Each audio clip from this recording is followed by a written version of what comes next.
Hi ನಮಸ್ತೆ, ನಾನು ನಿಮ್ಮ Shweta Sridhar. Welcome back to my channel. ಇದು ಹಳೇದೇ ವ್ಲಾಗು, ಎಡಿಟ್ ಮಾಡಿ ಅಪ್ಲೋಡ್ ಮಾಡಿರಲಿಲ್ಲ, ಸೊ ಅದಕ್ಕೆ ಇವತ್ತು ಮಾಡ್ತಾಯಿದ್ದೀನಿ. ನಾನು ನಿಮಗೆ ಈಗ ಕಬಾಬ್ ಮಾಡೋದು ಹೇಗೆ ಅಂತ ತೋರಿಸ್ತೀನಿ.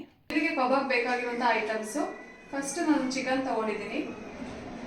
ಇದು ಆಲ್ಮೋಸ್ಟ್ ಒಂದು 200 ಗ್ರಾಮ್ ಅಷ್ಟು ಚಿಕನ್ ಇದೆ. ಸೊ ಇದಕ್ಕೆ ನಾನು 2 ಟೇಬಲ್ ಸ್ಪೂನ್ ಅಷ್ಟು ಕಾರ್ನ್ಫ್ಲೋರ್, 1/2 ಸ್ಪೂನ್ ಅಷ್ಟು ಮೈದಾ, ಶುಂಠಿ ಬೆಳ್ಳುಳ್ಳಿ ಪೇಸ್ಟು 1 ಸ್ಪೂನ್ ತೊಗೊಂಡಿದ್ದೀನಿ. ಸ್ವಲ್ಪ ಕರಿಬೇವನ್ನ ತೊಳೆದು ಕಟ್ ಮಾಡಿ ಇಟ್ಕೊಂಡಿದ್ದೀನಿ. ಇದು ಒಂದೇ ಒಂದು ಮೊಟ್ಟೆ ಸಾಕಾಗುತ್ತೆ. 1 ಸ್ಪೂನ್ ಅಷ್ಟು ಮತ್ತು ಖಾರದ ಪುಡಿ ತೊಗೊಂಡಿದ್ದೀನಿ. ಇದು ಬಂದು ಬ್ಲ್ಯಾಕ್ ಪೆಪ್ಪರ್ ಪೌಡರು, ಮತ್ತು ಇದು ಕಬಾಬ್ ಪೌಡರು ನಾನು 2 ಪ್ಯಾಕೆಟ್ ತೊಗೊಂಡಿದ್ದೀನಿ. ಸೊ ಯಾಕೆಂದರೆ ತುಂಬ ಚೆನ್ನಾಗಿರುತ್ತೆ ಟೇಸ್ಟು, ಸೊ ಅದಕ್ಕೋಸ್ಕರ ನಾನು 2 ಪ್ಯಾಕೆಟ್ ತೊಗೊಂಡಿದ್ದೀನಿ. ಸೊ ಇವಾಗ ಫಸ್ಟ್ ಈಗ ಎಲ್ಲ ಐಟಮ್ಸ್ ನೀಟಾಗಿ ಮಿಕ್ಸ್ ಮಾಡ್ಕೊಳ್ಳೋಣ. ಕಾರ್ನ್ಫ್ಲೋರ್ ಹಾಕ್ತಾ ಇದ್ದೀನಿ, 1/2 ಸ್ಪೂನ್ ಅಷ್ಟು ಮೈದಾ,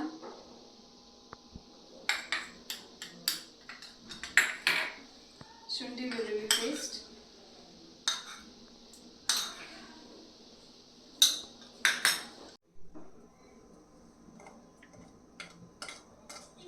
ಹೀಗೆಲ್ಲ ಪೌಡ್ರೆಲ್ಲ ಹಾಕಿ ಚೆನ್ನಾಗಿ ಮಿಕ್ಸ್ ಮಾಡ್ಕೋಬೇಕು. ಫಸ್ಟ್ ನೀಟಾಗಿ ಎಲ್ಲನೂ, ಅಂದರೆ ನಾವು ಮೊಟ್ಟೆ ಹಾಕೋಕ್ಕಿಂತ ಮುಂಚೆ ಎಲ್ಲ ಪೌಡರ್ಸ್ಗಳನ್ನೂ ನೀಟಾಗಿ ಮಿಕ್ಸ್ ಮಾಡ್ಕೊಳ್ಳಿ. ನಾನು ಇನ್ನೊಂದು ಚೂರು ಕೂಡ ಎತ್ತಿಟ್ಟಿದ್ನಲ್ಲ ಕಾರ್ನ್ಫ್ಲೋರ್, ಅದನ್ನು ಕೂಡ ಹಾಕ್ಬಿಡ್ತಾ ಇದ್ದೀನಿ. ಸುಮ್ಮನೆ ಯಾಕೆ ಅಂತ ಅದನ್ನು ಕೂಡ ಮಿಕ್ಸ್ ಮಾಡ್ಕೊಳ್ತಾ ಇದ್ದೀನಿ. ಯಾಕಂದರೆ ಮಸಾಲೆ ಹಾಕಿದಷ್ಟು ಚೆನ್ನಾಗಿರುತ್ತೆ ಆ್ಯಕ್ಚುಲಿ, ಅಂದರೆ ಪೌಡರ್ಗಳು ಹಾಕಿದಷ್ಟು ಮಸಾಲೆ ಚೆನ್ನಾಗಿ ಹಿಡಿಯುತ್ತೆ ಅದು ಕಬಾಬ್ಗೆ. ಸೊ ಅದಕ್ಕೋಸ್ಕರ ಅದನ್ನು ಹಾಕ್ತಾಯಿದ್ದೀನಿ. ಈಗ ಒಂದು ಮೊಟ್ಟೆ ಹೊಡ್ಕೊಂಡು ಅದನ್ನು ಕೂಡ ಮಿಕ್ಸ್ ಮಾಡ್ಕೊಳ್ತಾ ಇದ್ದೀನಿ. ನೀಟಾಗಿ ಮಿಕ್ಸ್ ಮಾಡ್ಕೋಬೇಕು, ಗಂಟಿಲ್ದಂಗೆ ತುಂಬ ನೀಟಾಗಿ ಮಿಕ್ಸ್ ಮಾಡ್ಕೋಬೇಕು ಇದನ್ನು.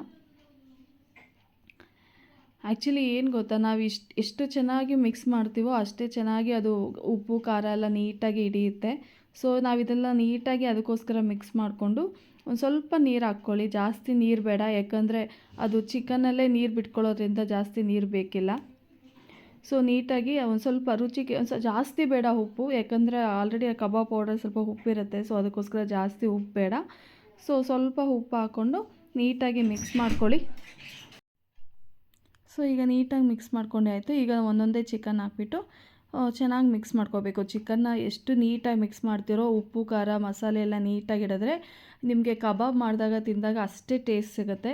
ಸೊ ನೀಟಾಗಿ ಮಿಕ್ಸ್ ಮಾಡ್ಕೊಳ್ಳಿ ಚಿಕನ್ ನೀಟಾಗಿ ಮಿಕ್ಸ್ ಮಾಡಿಕೊಂಡು ಒಂದು 30 ಮಿನಿಟ್ಸ್ ಅದನ್ನು ಎತ್ತಿಡಬೇಕು. 30 ಮಿನಿಟ್ಸ್ ಅದನ್ನು ನಾವು ಮ್ಯಾಗ್ನೇಟ್ ಆಗಲಿಕ್ಕೆ ಬಿಡಬೇಕು. ಆವಾಗ ಏನಾಗುತ್ತೆ, ಮತ್ತು ಕರಿಬೇವು ಕೂಡ ನಾನು ಕಟ್ ಮಾಡಿ ಇಟ್ಕೊಂಡಿದ್ನಲ್ಲ ಅದನ್ನು ಕೂಡ ನಾನು ಹಾಕಿಬಿಟ್ಟು ಒಂದು ಅರ್ಧ ಗಂಟೆ ಎತ್ತಿಟ್ಬಿಡ್ತೀನಿ. ಸೊ ಅರ್ಧ ಗಂಟೆ ಅದನ್ನು ಎತ್ತಿಟ್ಬಿಟ್ರೆ ಆವಾಗ ಅದು ಮಸಾಲೆ ಎಲ್ಲ ನೀಟಾಗಿ ಹಿಡಿಯುತ್ತೆ. ಸೊ ಮಸಾಲೆ ಎಲ್ಲ ನೀಟಾಗಿ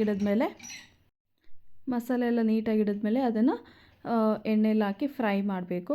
ಆ್ಯಕ್ಚುಲಿ ಕೆಲವರು ತುಂಬ ಜಾಸ್ತಿ ಎಣ್ಣೆ ಹಾಕಿ ಫ್ರೈ ಮಾಡ್ಕೊಳ್ತಾರೆ, ಬಟ್ ನಾನು ಆ ಥರ ಜಾಸ್ತಿ ಎಣ್ಣೆ ಹಾಕಿ ಫ್ರೈ ಮಾಡಲ್ಲ. ನಾನು ಸ್ವಲ್ಪ ಮಾತ್ರ ಎಣ್ಣೆ ಹಾಕ್ತೀನಿ, ಅದಕ್ಕೆ ಎಷ್ಟು ಬೇಕೋ ಅಷ್ಟು ಮಾತ್ರ ಎಣ್ಣೆ ಹಾಕಿ ಫ್ರೈ ಮಾಡ್ಕೊಳ್ತೀನಿ. ಸೊ ಈಗ ಎಣ್ಣೆ ಕಾಯಬೇಕು. ಎಣ್ಣೆ ಹಾಕಿದ್ದೀನಿ, ಒಂದು ಬಾಣಲಿಗೆ ಎಣ್ಣೆ ಹಾಕಿದ್ದೀನಿ. ಎಣ್ಣೆ ಚೆನ್ನಾಗಿ ಕಾಯ್ದ ಮೇಲೆ ನಾನು ಅದನ್ನು ಒಂದೊಂದೇ ಫ್ರೈ ಮಾಡ್ಕೊಂಬರ್ತೀನಿ. ಆ್ಯಕ್ಚುಲಿ ಇನ್ನೊಂದು ಏನಂದರೆ, ನಾವು ಜಾಸ್ತಿ ಎಣ್ಣೆ ಯಾಕೆ ಹಾಕಲ್ಲ ಅಂದರೆ, ಆ ಆಯಿಲ್ನ ಮತ್ತೆ ಏನಕ್ಕೂ ಬೇರೆ ನನಗೆ ರೀಯೂಸ್ ಮಾಡೋಕ್ಕೆ ಇಷ್ಟ ಆಗಲ್ಲ.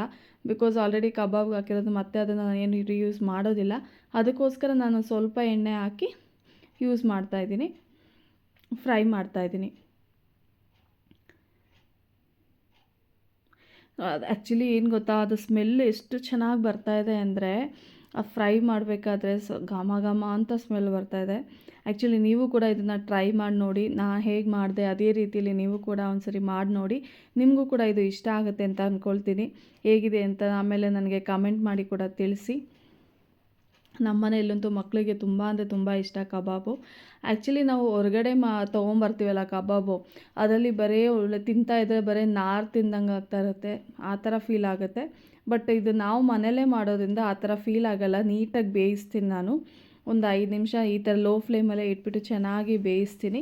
ಸೊ ಅವಾಗ ಏನು ಅನಿಸುತ್ತೆ ಅಂದರೆ, ನಿಮಗೆ ತುಂಬ ನಾರು ತಿನ್ನೋ ಥರ ಫೀಲ್ ಆಗೋಲ್ಲ, ತುಂಬ ಚೆನ್ನಾಗಿರುತ್ತೆ ಟೇಸ್ಟು. ಯಾಕಂದರೆ ನಾವು ಹಾಫ್ ಆನ್ ಅವರ್ ಬೇರೆ ಮ್ಯಾಗ್ನೇಟ್ ಮಾಡಿ ಇಟ್ಟಿರ್ತೀವಲ್ಲ, ಸೊ ಅದರಿಂದ ಟೇಸ್ಟ್ ತುಂಬ ಅಂದರೆ ತುಂಬ ಚೆನ್ನಾಗಿರುತ್ತೆ. ಸಾಫ್ಟಾಗಿರುತ್ತೆ ತಿನ್ನೋಕ್ಕೂ ಕೂಡ. ನೋಡಿ ಎಷ್ಟು ಚೆನ್ನಾಗಿ ಬೆಂದಿದೆ,